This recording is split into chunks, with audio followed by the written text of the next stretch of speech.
Good morning सभी को। आज हम लोग कक्षा 12वीं की इकाई 9 अर्धचालक युक्तियों के बारे में चर्चा करेंगे। क्योंकि परीक्षा अत्यंत निकट है और परीक्षा अत्यंत निकट होने के साथ साथ हमें थोड़ा चिंता भी हो रही है, तो हम उसको थोड़ा सा एक प्लानिंग करते हुए कार्य करते हैं। तो इकाई 9 एक बहुत छोटी यूनिट है, इसमें कुछ चयनित प्रश्न हैं जो परीक्षा में आने की जिनकी संभावनाएं हैं। तो आज हम बात करेंगे उन प्रश्नों के बारे में। हमारा पहला प्रश्न है, निज अर्धचालक और अपद्रवी अर्धचालक में अंतर। निज अर्धचालक किसे कहते हैं? तो हम देख लेते हैं कि ये चतुर्थ संयोजी शुद्ध अर्धचालक होते हैं, यानी कि ऐसे पदार्थ जो पूर्णतः शुद्ध हो उसे हम निज अर्धचालक कहेंगे।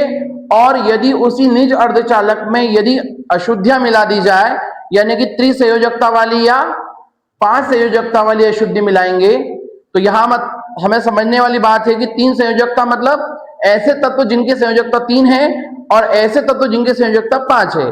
तो 3 या 5 मिलाएंगे तो अपद्रव्य अर्धचालक पदार्थ प्राप्त होंगे। इसमें दूसरा अंतर है कि जो हमारे निज अर्धचालक है जिसे हमने शुद्ध कहा है, वे चूंकि शुद्ध है तो उनकी जो चालकता होती है वो बहुत ही कम होती है, तथा इसके सामने हमने लिखा इसकी विद्युत चालकता अधिक होती है। तीसरे नंबर पर हमने लिखा है इनकी विद्युत चालकता ताप पर निर्भर करती है, अर्थात जो अर्धचालक होते हैं उनका ताप बढ़ाने पर चालकता बढ़ती है। यह एक वस्तुनिष्ठ भी आ सकता है। साथ ही साथ इसके सामने हमने लिखा है इसके अंतर में इनकी विद्युत चालकता ताप के साथ साथ अपमिश्रण अशुद्धि की सांद्रता पर निर्भर करती है, यानी कि जो हम अशुद्धि मिलाएंगे उस अशुद्धि मिलाने पर भी इसकी चालकता बढ़ती है। अगले अंतर में हम चलते हैं तो चौथा अंतर है इनमें इलेक्ट्रॉनों तथा होलों की संख्या बराबर होती है। किसमें? निज अर्धचालक में। और हमारा जो अगला अंतर है, एन प्रकार के अर्धचालक में इलेक्ट्रॉनों की संख्या अधिक होती है तथा पी प्रकार के अर्धचालक में होलों की संख्या अधिक होती है। तो एन प्रकार और पी प्रकार के अर्धचालक में अंतर।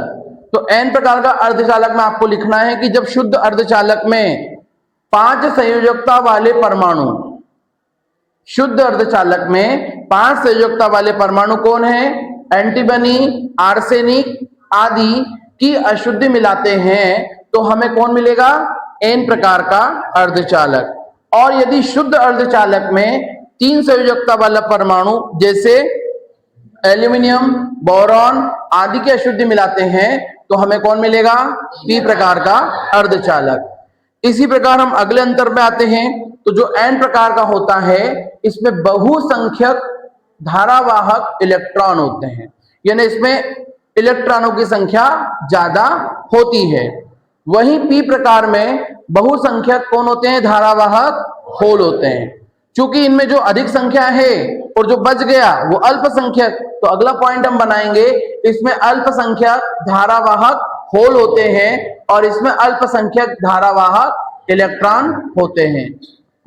इसके अगले अंतर में आते हैं तो इसमें निश्चल आयन धनात्मक आयन होते हैं और इसमें निश्चल आयन ऋणात्मक आयन होते हैं।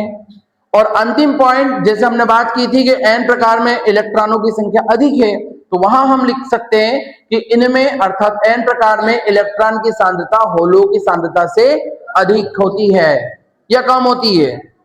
क्या होती है? कम होती है। ऐसे हम यहां लिखेंगे इसमें होल सांद्रता से इलेक्ट्रॉन सांद्रता क्या होती है? अधिक होती है। तो इस प्रकार हमारा एक और महत्वपूर्ण प्रश्न तैयार होता है एन और पी प्रकार के अर्धचालक में अंतर।